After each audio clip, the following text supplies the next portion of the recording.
योगी जी ने जब से कार्रवाई शुरू की है, 2-3 साल पहले की बात बता रहा हूँ, एक हाँ जी। अपराधी, उसके बहुत नज़दीकी रिश्तेदार से मेरी बात हो जी। रही थी। अब वो अपराधी जेल में है और उसके नज़दीकी हाँ। रिश्तेदार से मैं एक जगह पे कथा करने गया था, तो ऐसी बात हो रही थी। तो वो बात करते करते मुझे बोले कि मेरा जो भतीजा है वो कई तरह की आपराधिक घटनाओं को अंजाम दे चुका है, यानी कि अच्छा। लूट मार, हत्या और अपहरण, ये सब कुछ, और अभी वो जेल में है। तो जब हम लोग उसको कहते हैं कि भाई तुम्हारा बिल करा देते हैं, है नहीं, हाँ तुम्हारे लिए पैरवी जी। करते हैं, तो वो कहते हैं नहीं नहीं नहीं, मेरे लिए पैरवी मत करो, हम जेल में ही रहना चाहते हैं, क्योंकि हम यहीं पे सुरक्षित है, बाहर निकलेंगे तो पता नहीं योगी जी कुछ भी कर सकते हैं, योगी के पुलिस कुछ भी कर सकते हैं। हम्म। आप देख रहे हो कि अपराधी जी। खुद कहता है कि हमें जेल में रहने दो, हमें बाहर नहीं निकलना है। हाँ। लेकिन लेकिन वहीं पे अगर योगी जी के पहले देख लिया जाए और जो अपराधियों का जो भय है अगर मिट जाता है, तो आम इंसान अपराधी की तरह घर में छिप के रहते हैं, हम्म। आम बिल्कुल। पब्लिक छिप के रहती है, और अपराधी सरेआम सड़कों पर घूमते हैं। आज अपराधी डर डर के रह रहे हैं और आम जनता सीना चौड़ा करके घूम रही है। भारत के बहुत बड़े बड़े अपराधी, बहुत बड़े बड़े हाँ। क्रिमिनल्स यहाँ पे अरबियन कंट्रीज़ में आते हैं, प्रॉपर्टी खरीदते हैं, यहाँ रहते हैं। भारत में बहुत अपराध उन्होंने किया, मगर वैसे अपराधी भी यहाँ पे आके अपराध नहीं करते। एक फैमिली में मैं गया तो वहाँ पे प्रॉब्लम ये थी, भाई बहन में ही रिश्ता बन गया था हम्म। और बहन प्रेग्नेंट थी। आप मेरे भी बहुत से सवाल रहे हैं। हम्म। आज मैं ये कहना चाहूंगी कि जो समाज में ये अपराध बढ़ रहे हैं रेप को लेके, हम्म। तो ये आए दिन बहुत सारे रेशो बढ़ रहा है इनका, और छोटी बच्चियां ही ज्यादा शिकार हो रही है। हम्म। और मेरा ये मानना है कि छोटे बच्चे इसलिए ज्यादा शिकार हो रहे हैं क्योंकि वो घर में इतनी इजीली बता नहीं पाते कि उनके साथ क्या हुआ है, कौन लोग थे। हम्म। इस सब चीज को रोकने के लिए हमारे समाज में कुछ दिन तो खूब रैली निकलती है, कैंडल मार्च होता है, धरना देते हैं, लेकिन इसके पीछे होना क्या चाहिए? क्या पब्लिक खुद इंसाफ कर ले, उसको खुद मार दे, या कानून व्यवस्था में कुछ सुधार लाने पड़ेंगे? देखो, सबसे पहली चीज़ है, दो तरीके से हमें काम करना पड़ेगा। एक तो जी। बाहर से ब्रेक लगाना होगा, जैसे कानून को इतना सख्त होना होगा, इम्प्लीमेंटेशन के लेवल पे कड़े कानून लाने से बेहतर है कड़ाई से पालन किया जाए। क्योंकि कानून बहुत अच्छे हैं, लेकिन अगर पालन करने में दिक्कत है, इम्प्लीमेंटेशन ठीक नहीं होगा, तो फिर कानून का भय खत्म हो जाता है। और जिस दिन कानून का भय खत्म हो जाता है, उस दिन अपराधी इस तरह की घटनाओं को बहुत आसानी से अंजाम देते हैं, क्योंकि उनको पता है कि हम बच जाएंगे। तो जैसे ही ये बात होगी ना कि भाई अगर अपराध हुआ और तुरंत से फिर फैसला हो जाए और उसके बाद उसकी सज़ा मिल जाए, तो निश्चित तौर से दूसरे लोगों को अपराध करने से पहले 10 बार सोचने के लिए मजबूर होना पड़ेगा। जी। जैसे प्रियंका रेड्डी के साथ जो हुआ तमिलनाडु वगैरह हाँ साइड में, साउथ इंडिया में, तो जी। वहाँ पे क्या हुआ, वो कानून का उल्लंघन था, लेकिन अपराधियों को तो ऐसा भय आ गया होगा ना उस घटना के बाद कि बहुत समय तक इन लोगों ने सोचा भी नहीं होगा, और सोचने से भी दहशत हो जाती होगी, जी। है नहीं। बिल्कुल। लेकिन अगर वहीं पे पश्चिम बंगाल के डॉक्टर महिला के साथ अगर बलात्कार हो रहा है और वहाँ की सरकार भी अपनी लापरवाही दिखा रही है या फिर कोई सख्त कदम नहीं उठा रही है, तो फिर पश्चिम बंगाल के क्षेत्र के जो अपराधी हैं उनके हाँ जी। मन में उस तरह के अपराध करने की जिज्ञासा बढ़ जाएगी, क्योंकि किसी ने किया, हुआ कुछ नहीं, हम भी करेंगे, हाँ। हमें भी कुछ नहीं होगा, हाँ है नहीं। तो पहली जी। चीज़ कि बाहर से ब्रेक। अब जैसे अरबियन कंट्रीज़ के बारे में कहते हैं कि अरबियन कंट्रीज़ में आपराधिक घटनाएं नहीं होती हैं, ना के बराबर, हाँ और अगर हो जी। भी गई तो तुरंत से कार्रवाई होती है। और कार्रवाई जब होती है तो अपराधी, अगर अंदर से अपराध की प्रवृत्ति जगती भी है, तो वो अपने ही अपराध की प्रवृत्ति का गला घोट देता है नहीं। तो आप देखो वहाँ पे क्राइम रेट कम है। जी। आप देखो, सबसे बड़ी बात है, अरबियन कंट्रीज़ में जो लोग हैं उनमें से हाँ कुछ जी। हमारे जानने वाले मित्र भी हैं, तो उन्होंने बताया कि स्वामी जी, भारत के बहुत बड़े बड़े अपराधी, बहुत बड़े बड़े हाँ। क्रिमिनल्स यहाँ पे अरबियन कंट्रीज़ में आते हैं, प्रॉपर्टी खरीदते हैं, यहाँ रहते हैं, लेकिन वो चूँकि भारत में बहुत अपराध उन्होंने किया, मगर वैसे अपराधी भी यहाँ पे आके अपराध नहीं करते। मतलब भय बहुत है वहाँ पे। हाँ, आप सोचो जहाँ अपराधी भी जाकर सुधर जा रहे हैं, किसके कारण से सुधर रहे हैं? उनको पता है कि हम कोर्ट कचहरी में लंबा खींच नहीं सकते मामले को, 1 से 2 दिन या बहुत हुआ तो हफ्ते भर में फैसला हो जाएगा और महीने भर के अंदर सज़ा भी हो जाएगी, और सज़ा भी ऐसी जो सरेआम लोगों के बीच में होती है। बिल्कुल। तो वो सज़ा सिर्फ अपराधी को सज़ा देने के लिए नहीं होती, वो सज़ा अपराधी के साथ दूसरे लोगों के मन में आपराधिक प्रवृत्तियों को दफन करने के लिए वो सज़ा होती है, सार्वजनिक रूप से। समाज में भी एक मैसेज जाए, इस तरह की सजा देते हैं। हाँ, है नहीं? तो जी। पहली चीज़ कि हमें बाहर से बहुत सख्त होना होगा। अभी आप देखो ना, भारत में भी उत्तर प्रदेश को अक्सर कहा जाता था कि उत्तर प्रदेश और बिहार, ये 2 स्टेट ऐसे थे जहाँ पे क्राइम रेट सबसे ज़्यादा था। हाँ जी। लेकिन एक तो नीतीश कुमार जब बिहार में आए, आज से लगभग हाँ। 15 साल पहले, 15-20 साल पहले, तो नीतीश कुमार ने ऐसा क्राइम को कंट्रोल किया, और जो लोग क्राइम करते थे, जो यहाँ पे बड़े बड़े डाकू और डकैत थे, उन सब को बारी बारी से उन्होंने सज़ा भी दिलवाई, बहुतों का इनकाउंटर भी करा दिया और बहुतों सरेंडर भी कर दिए। यानी कि जो मिलता था संरक्षण और जो कोई बचाता था, प्रोटेक्ट करता था, वो सारा प्रोटेक्शन उनका ख़त्म हो गया, और अंत में बिहार पूरी तरीके से आपराधिक घटनाओं से मुक्त हो गया। उत्तर प्रदेश का भी नंबर आता था आपराधिक घटनाओं के लिए बहुत ज़्यादा। योगी जी ने जब से कार्रवाई शुरू की है, तो देखो आज की स्थिति ऐसी है कि यहाँ की लड़कियाँ जो हैं वो रात में भी टहलती हैं, घूमती हैं, लेकिन उनके साथ ऐसी आपराधिक घटनाएं नहीं हो रही हैं। और अगर हो भी रही है तो कार्रवाई इतनी सख्त और इतनी तीव्रता से कार्रवाई हो रही है कि आम इंसान को लगता है कि भाई योगी हैं तो उत्तर प्रदेश सुरक्षित है। बचना मुश्किल। हाँ, और अपराधी मतलब अभी मैं करीब 2-3 साल पहले की बात बता रहा हूँ। एक अपराधी, उसके बहुत नज़दीकी रिश्तेदार से मेरी बात हो रही थी। अब वो अपराधी जेल में है, और उसके नज़दीकी रिश्तेदार से मैं एक जगह पे कथा करने गया था, तो ऐसी बात हो रही थी। तो वो बात करते करते मुझे बोले कि मेरा जो भतीजा है वो कई तरह की आपराधिक घटनाओं को अंजाम दे चुका है, यानी कि लूट मार, हत्या और अपहरण, ये सब कुछ करने वाला है, और अभी वो जेल में है। तो जब हम लोग उसको कहते हैं कि भाई तुम्हारा बिल करा देते हैं, है नहीं, तुम्हारे लिए पैरवी करते हैं, तो वो कहते हैं नहीं नहीं नहीं, मेरे लिए पैरवी मत करो, हम जेल में ही रहना चाहते हैं, क्योंकि हम यहीं पे सुरक्षित है। बाहर निकलेंगे तो पता नहीं योगी जी कुछ भी कर सकते हैं, योगी के पुलिस कुछ भी कर सकते हैं। आप देख रहे हो कि अपराधी खुद कहता है कि हमें जेल में रहने दो, हमें बाहर नहीं निकलना है। लेकिन वहीं पे अगर योगी जी के पहले देख लिया जाए और जो अपराधियों का जो भय है अगर मिट जाता है, तो आम इंसान अपराधी की तरह घर में छिपके रहते हैं, और अपराधी सरेआम सड़कों पर घूमते हैं, और जनता, आम पब्लिक डर डर के रहती है। आज अपराधी डर डर के रह रहे हैं और आम जनता सीना चौड़ा करके घूम रही है। लेकिन इसी तरह से अगर दिल्ली में भी इस तरह से हो जाए योगी जी की करना ही तरह, पड़ेगा, इतने अपराध करना पड़ेगा। क्यों नहीं हो रहा पता हाँ, नहीं। अब नहीं हो रहा है। उत्तराखंड की न्यूज आई है कि बीजेपी के कोई नेता है, उन्होंने एक आइसक्रीम बेचने वाली लड़की थी 16 साल की, 2-3 लोगों ने शादी में ले जाके उसका रेप किया, उसके खिलाफ विरोध हो रहा है, लेकिन कोई सुनवाई नहीं। क्योंकि जो सजा देने वाले हैं, जो न्याय देने वाले हैं, उन्हीं की औलादें क्राइम करने वाली। नहीं तो इस मामले में निश्चित तौर से चाहे व्यक्ति कोई भी हो, अगर वो अपराधी है तो उस पर कार्रवाई ज़रूर होनी चाहिए, और जब वो कार्रवाई होगी तो दूसरों को सबक मिलती है। तो पहली तो चीज़ है कि बाहर से हमें बहुत सख्त होना पड़ेगा, है नहीं।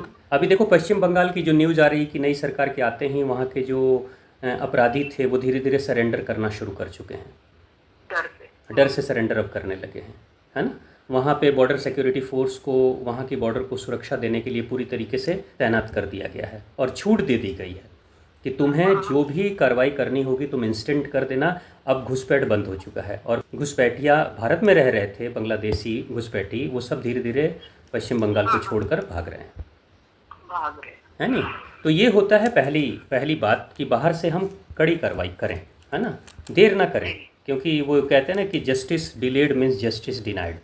तो जस्टिस को, न्याय में देरी ना करें, तुरंत से इम्प्लीमेंट करें। अब रही दूसरी बात बहन जी, दूसरी बात ये कि वो जो प्रवृत्ति अंदर से जगती है ना, सेक्सुअल डिज़ायर करने की सभी में जी, सेक्सुअल डिज़ायर, वो डिज़ायर ऐसी है कि वो मेल में भी जगती है और फीमेल में भी जगती है, खास उम्र में जी।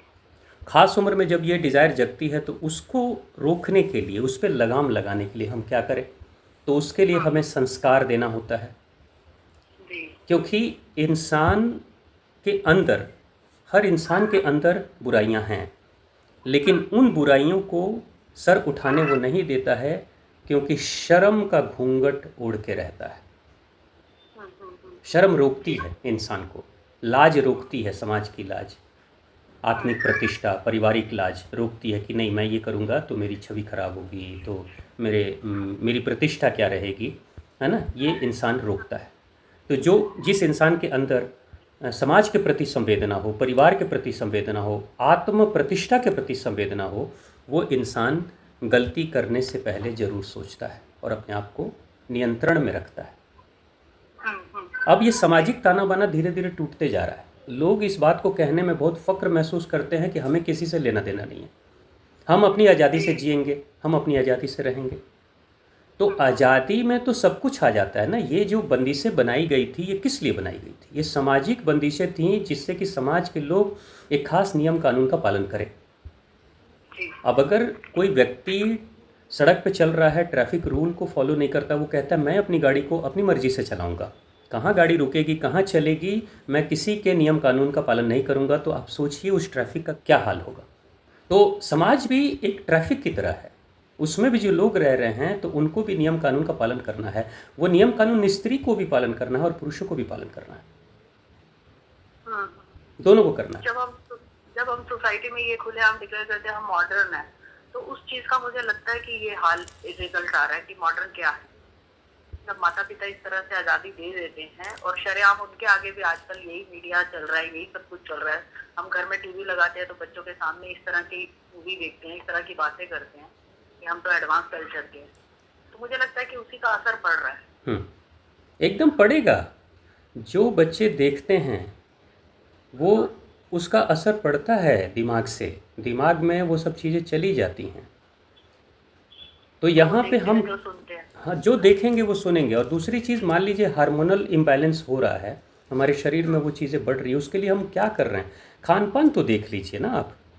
वो जितने के जितने खान पान अभी जो फास्ट फूड, जंक फूड चल रहे हैं, जो तेल मसाले का इस्तेमाल हम कर रहे हैं, बाहर के खाने का इस्तेमाल हम सबसे ज़्यादा कर रहे हैं, तो फिर वो अंदर की जो आग लगेगी, तो वो आग तो उत्तेजना चल रही है उनके अंदर, हाँ, वो उत्तेजना कहीं ना कहीं प्रकट होगी ना, किसी न किसी रूप में प्रकट तो होगी ना। उसके लिए हम क्या कर रहे हैं? समस्या देखो क्या है, घटना जब घट जाती है ना तो पूरा समाज सक्रिय हो जाता है। कैंडल मार्च करने वाले लोग चले आते हैं, तो धरना प्रदर्शन करने वाले लोग चले आते हैं, तो फिल्म इंडस्ट्री के भी लोग उठ के चले आते हैं। तो 2-4 दिनों के लिए लोग हल्ला मचाते हैं, फांसी दो तो आजीवन कारावास दो, तो गोली मार दो, एनकाउंटर करो, ये सारी बातें उठती हैं। लेकिन जैसे ही हफ्ता भर गुजरता है उसके बाद से मामला शांत हो जाता है। तो वही बात है ना कि समाज अगर बिगड़ रहा है तो समाज को सुधारने के लिए हम क्या कर रहे हैं, मेन बात ये है। और समाज तो दूर की बात है, समाज तो व्यक्ति से बनता है ना। तो व्यक्ति कैसा है और व्यक्ति क्या कर रहा है, ये सबसे बड़ी बात है। सोच कैसी है ना। क्योंकि हर घर में ना एक मुखौटा उड़ा हुआ है। मतलब मेरे से सपोज कोई बात कर रहा है तो मुझे लगता है कि ये बहुत अच्छा बंदा है, लेकिन अंदर उसकी निजी, उसकी क्या चल रही है, लाइफ क्या चल रही है, अंदर वो क्या अपने मोबाइल में देखता है, क्या अपने टीवी में देखता है, या अपने बच्चे के ना होने पे, घर पे पति के या पत्नी के घर ना होने पे वो किस तरह से एक्टिव रहता है, उसका एनवायरमेंट क्या है, लाइफस्टाइल क्या है, ये सब फैमिली से भी छुपा हुआ है। इसलिए कि घर में बहुत खतरनाक लोग रह रहे हैं। मैं तो इसके पीछे ये कहना चाहूंगी कि अगर पत्नी घर नहीं है तो पति क्या कर रहा है, कोई बड़ा डेंजर है। कि आजकल डेली सुनने में आ रहा मर्डर हो गया, पति घर नहीं है तो पत्नी क्या कर रही है, मतलब खुलेआम चल रहा है। और अगर पेरेंट्स घर नहीं है तो बच्चे किस तरह की हरकत कर रहे हैं, किसको घर ला रहे हैं, किसको नहीं ला रहे हैं, कोई उन पे रोक टोक नहीं। मैं बहन जी आपको एक घटना बताता हूँ। मैं चूँकि स्लम एरिया में, जो कि झोपड़ियों में और गरीब लोगों के बीच में मैंने बहुत सारे काम किए हैं, बहुत वर्षों तक मैंने काम किए हैं। एक फैमिली में मैं गया तो वहाँ पे मतलब प्रॉब्लम ये थी कि भाई बहन में ही रिश्ता बन गया था और बहन प्रेग्नेंट थी। तो फिर घर के लोग और जो उनके बहुत ही विश्वसनीय लोग थे वो लोग लेकर गए। तो फिर मैंने पूछा भाई ऐसा क्यों हुआ, तो लड़के को मैं अलग से हटा के थोड़ा अकेले में ले जाके मैं उससे बात करने लगा। लड़के से मेरी जान पहचान पहले से थी उससे मिलना अच्छा जुलना जी। था, तो थोड़ा सा एक सॉफ्ट कॉर्नर था लड़के के मन में, तो वो मेरे से बड़ा फ्रैंक हो गया। और हम्म फ्रैंक हो गया तो उसने जो बताया कि मेरे जो माता पिता हैं, है ना, हम्म वो रात में इस तरह के संबंध बनाते थे जो कि आराम से हम लोग मतलब उस उनको सुन लेते थे या देख भी लेते थे। उनका व्यवहार हम्म घर में ऐसा था, है ना। हम्म वही सब देखते देखते वो कहते हैं ना कि वही बुराइयां इनके दिमाग में भी चली आईं, हम्म और फिर वो घटना घट गई। तो घर अब में स्टार्ट हो गए बच्चे। हाँ, घर में मैं वो चीज़ें शुरू हो गई। तो अब मेन बात है कि जब वो घटना घटी, हाँ जी। तब तो आप हो हल्ला मचाने लगे। लेकिन हम्म वो घटना जब कहते हैं सुलग रही थी, घटने वाली थी, हम्म हम्म तो उस घटना को अंजाम ना दिया जाए, वो घटना ना घटे, उसके लिए उस घर के माता पिता क्या कर रहे थे? हम्म। उनको तो तब अब उन्हें ध्यान नहीं आया। उनको ध्यान नहीं आया, और उनको तो अपनी आज़ादी चाहिए थी। भाई हमारी ज़िंदगी, हम्म हम जैसे मर्जी जिएं। तो जब आप अपनी ज़िंदगी को अपनी मर्जी से जी रहे हो, तो आज आप सर क्यों पीट रहे हो? आज आप छोड़ो, जाओ भाई, हम ज़िंदगी तो अपने तरीके से जिए ना। हम्म हम तो जी लिए, अब आगे क्या हो रहा है छोड़ो, जाने दो। अब बच्चों की भी ज़िंदगी है, उनको भी जीने दो। तो बिल्कुल समस्या बहन जी ये है कि मैं करूं तो ठीक है, दूसरे करे तो गलत हो गया, बिल्कुल। है नहीं। जैसे आप ये देखना, बात। समाज में देखना, मैंने कई बार देखा है कि समाज के में अक्सर वही लोग शोषण करके चिल्लाते हैं कि शोषण मेरा हो रहा है। उस समय तक चिल्लाते हैं जब तक कि खुद वो शोषण करने की स्थिति में ना आ जाएं।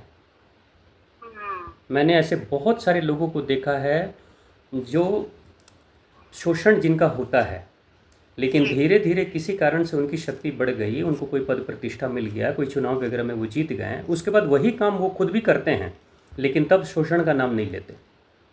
हम्म क्योंकि समाज की स्थिति है कि शोषण उसके लिए होता है जो खुद दूसरे का शोषण कर रहा है, वो कभी भी शोषण का नाम नहीं लेता। हम्म हम्म हम्म और जो शोषण का नाम ले रहे हैं, इसका मतलब अभी वो किसी का शोषण करने लायक बने नहीं हैं। हम्म। और जिस दिन शोषण करने लायक बन जाएंगे, उस दिन से ही शोषण शब्द को ही भूल जाएंगे वो। फिर उसके खिलाफ आवाज नहीं निकलेगी। नहीं निकलेगी। फिर जिनका शोषण वो करेंगे ना, वो उनके खिलाफ आवाज़ निकालेंगे। हम्म। मतलब अभी समर्थ नहीं है इसलिए उस चीज को सपोर्ट कर रहे हैं, जिस दिन समर्थ हो जाएंगे उसके लिए हाँ उस दिन वो आवाज लगाना बंद कर देंगे। हाँ, बात वही है। तो समस्या तो यही है ना कि समाज में जो शक्ति संपन्न हैं, हम्म उनको अपने पे कंट्रोल ही नहीं है। हम्म और जिस दिन, जब तक शक्ति संपन्न नहीं होते हैं, तब तक किसी दूसरे शक्ति संपन्न की गतिविधि को देखकर कहते हैं कि शोषण हो रहा है। हम्म। और जब खुद हो जाते हैं, उसके बाद वही काम वो खुद करते हैं, तब उनको शोषण नहीं दिखाई देता। जी। तो जैसे यही। इस बारे में मेरी भी कई पेरेंट्स से बात होती है। जैसे अभी मेरे नोटिस में से एक बच्चा स्कूल में घर से निकल जाता है लेकिन स्कूल नहीं जाता। अच्छा। तो मुझे स्कूल से पता चला कि वो हमने रास्ते में देखा लेकिन स्कूल नहीं पहुंचा। तो आप उनके पेरेंट्स को इन्फॉर्म कर दीजिए। और चांस की बात है, एडमिशन भी अभी मैंने ही कराया उसका। से बोला गया तो मैंने बोला देखो, अगर मैंने उनको बोला कि आपका बच्चा घर से गया स्कूल नहीं आया, तो मैं आपको 100% उनका आंसर यही बैठे दे देती हूँ कि वो मुझसे क्या कहेंगी। वो यही कहेंगे कि नहीं नहीं, वो आ गया था, वापस गया तो था। हाँ सही कह रही हो तुम, लेकिन उसको कोई प्रॉब्लम हो गई, वो घर आ। अच्छा, अगर यही बात मैंने कहा आप स्कूल से करोगे फोन कि भाई हम स्कूल से बोल रहे हैं आपका बच्चा नहीं आया, तो सही आंसर वो बताएंगे आपको, मुझे नहीं बताएंगे। क्यों? क्योंकि मैं उनकी जानने वाली हूँ। और जब जानने वाले से इंसान झूठ बोलता है, अपने बच्चों की 100 कमियां छुपाता है, तब पता होते हुए वो कहता है नहीं मेरा बच्चा ऐसा नहीं है। और वो बच्चा जब बैठ के पास में सुन रहा होता है तो उसे पता होता है नालायक को कि मेरी सारी गलतियों को मेरे पेरेंट्स बखूबी छुपा रहे हैं। छुपा इसलिए नहीं रहे कि तुम्हारे लिए छुपा रहे, अपनी इज्जत समझ के छुपा रहे कि हमारी बेइज्जती ना हो कि हमारे घर में ऐसा नालायक पल रहा है। और जब उनको बोला कि आप फोन करिए, तो जब उन्होंने खुद फोन करा और उनको यही आंसर मिला जो मैंने बोला। कह रहे आप पूछना कि कहाँ चला गया। एक्चुअली उसके पेरेंट्स का डिवोर्स चल रहा है, तो कहने लगे कहीं अपनी माँ से मिलने तो नहीं चला गया, जरा पूछना आप उस बच्चे से। तो उन्होंने यही बोला कि हमारा ये काम नहीं है पूछना वो कहाँ गया, हमारा काम है आपको इन्फॉर्म करना कि बच्चा आपका घर से देखा है और बच्चों ने आ रहा था लेकिन स्कूल नहीं पहुंचा। और अगले दिन उन्होंने क्या आंसर दिया कि हाँ इसके पेट में दर्द हो रहा था, मुझे तो पता ही नहीं लगा ये कब घर आ गया था और सो गया था, मुझे नहीं पता चला कि ये तो घर ही आ गया था। मतलब उन्होंने इस बात को अगले दिन ये जवाब दिया कि पेट में दर्द था, ये घर आके सो गया, हमें नहीं पता चला ये कब घर आया। तो जब हम ही इतनी नालायकी दिखाते हैं, हम ही अपने आप को सोचते हैं कि हमारी इज्जत का वो बन रहा है, बेइज्जती होगी, अपने बच्चों की करतूतों को छुपा दे। अंदर बच्चा अकेला बेड पे सो रहा है, तुम उसे नोटिस नहीं कर रही हो कि वो सो रहा है कि जाग रहा है, वो इंतजार करता है कब माँ बाप हो जाएंगे तो मैं उल्टा दुष्कर्म अकेले में वीडियो देखूं, फोन चलाऊं और इस टाइप की हरकत करूं। तो यही रिजल्ट आए।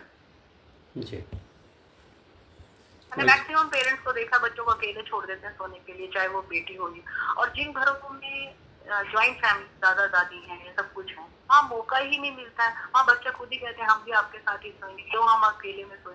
मतलब उनको इतना अपने से अटैच कर रखा है, अपनी इतनी अच्छी बॉन्डिंग कर रखी है, उसके लिए उन्होंने अपना पूरा टाइम बच्चों को दिया। क्या खाओगे, नहीं घर बाहर से नहीं मंगाना, घर पे ही बना दूंगी, बोलो क्या खाओगे। तो जब वो इस तरह का अपना पूरा संपरण दिखाते हैं कि हम तुम्हारे लिए समर्पित है, तो वहाँ पे बच्चे भी उनकी कदर है। लेकिन जहाँ पे नेगलेक्ट कर दिया, ठीक है मेरे बस की नहीं, मंगवा लो छोले भटूरे खा लो, एक साइड पड़े रहो, तो वो बच्चे भी मैंने देखा है कि रात को अकेले में ही अपने आप ही क्या क्या काम करते हैं कि बताना भी मुश्किल। जी बहन जी। अब वो बच्चे इतनी आदत हो गई है, टूटता जा रहा है। एक ही घर की, मुझे पता है वो लड़का है 22 साल का, वो यही काम करता है अकेले। बस मैं यही कहूंगी कि इसके लिए भी जितनी हो सकती है आप और मैं आवाज उठा रहे हैं, बोल भी रहे हैं, लेकिन मुझे लगता है हमारी आवाज पहुंच नहीं रही है सही जगह पे, औरों की भी नहीं पहुंच रही, क्योंकि आपने एक बात सही कही कि कानून व्यवस्था हमारी थोड़ी स्लो है। बस यही कहना चाहूंगी मैं। देखो अच्छा है, देखा देखी में चीज़ें अब सुधार में हैं। जैसे उत्तर प्रदेश में जो घटनाएं घटी, उसके बाद से अब देखो यूपी में भी, बिहार में भी लोग धीरे धीरे वैसे ही चाह रहे हैं, पश्चिम बंगाल में भी लोग वैसे ही चाहने लगे हैं। अब आहिस्ते आहिस्ते सब जगह डिमांड उठ रही है कि सख्त कानून व्यवस्था जब उत्तर प्रदेश में हो सकती है, बिहार में हो सकती है, तो दूसरे राज्यों में क्यों नहीं। बिल्कुल। तो ये अच्छी बात है कि धीरे धीरे अच्छाइयाँ बढ़ रही हैं, है नहीं। अब लोग आ रहे हैं। असम में भी काफ़ी कुछ सुधार हुआ है, बहुत सारे जो घुसपैठियाँ थे उनको भगाया गया है। तो अच्छाई करने के बाद भी अच्छाइयाँ बढ़ रही हैं, ये सबसे अच्छी बात है। ऐसा नहीं कि सिर्फ बुराई बढ़ रही है। अब इसी बुराई के कहते हैं ना झंझावत में अच्छाइयाँ भी बढ़ रही हैं। हाँ जी गुरु जी। तो बस हम क्या अच्छा कर सकते हैं, हम क्या अच्छा कर सकते हैं। दुनिया चाहे लाख बुरी है, जो लोग अच्छा कर रहे हैं उनको अपने अच्छे करने का प्रयास निरंतर जारी रखना चाहिए, करते रहना चाहिए, है नहीं। ये नहीं सोचना चाहिए कि हमने इतना प्रयास किया, कुछ नहीं हो रहा है तो प्रयास ही बंद कर दें। नहीं भाई, वो हम करते रहेंगे, है ना। कम से कम गलतियों में बढ़ावा तो ना दें। हाँ हाँ हाँ, सिंपल सी बात है कि हम सफाई कर्मचारी हैं तो हम अपनी सफाई करते रहेंगे। भले कल गंदगी फिर से फैल जाएगी, फिर भी हम यही काम करेंगे। तो जो आप हैं, मैं हूँ, या हम जैसे लोग हैं, वो लोग अपने कार्य अच्छाई वाले हैं, आप करते रहिए। क्योंकि समाज में दो दल है, दो गुट बना हुआ है, अच्छा और बुरा का। आप किस गुट में आप हो? अच्छे वाले में हो तो अच्छाई करो, बुरे वाले में जो हैं वो बुराई तो कर ही रहे हैं, तो आप अपनी अच्छाई क्यों रोक रहे हो? बिल्कुल। ना। ठीक है बहन जी, बहुत बहुत धन्यवाद। माता रानी कल्याण करें। धन्यवाद।